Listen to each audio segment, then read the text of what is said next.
এখানে সয়াবিন, আলু, পেঁপে ভেজে নিয়েছি। এখানটা মশলা করেছি আদা, রসুনটা না, আদা, জিরে, ধনে, টমেটো, কাঁচা লঙ্কা মশলা করে তেলের মধ্যে জিরে, শুকনো লঙ্কা ফোড়ন দিয়ে দিয়েছি।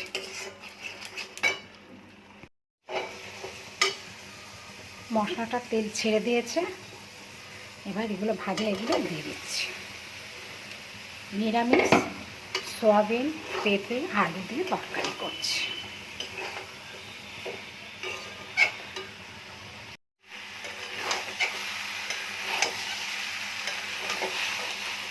কষা হয়ে গেছে, এবার জল গরম করে রেখেছিলাম, এটা দিয়ে দিচ্ছি।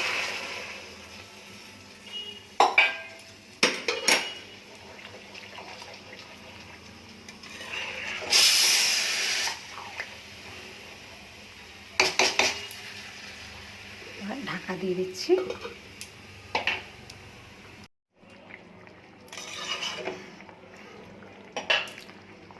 তরকারি হয়ে এসেছে, এবার হচ্ছে চিনি আর গরম মশলা দিয়ে দেবো।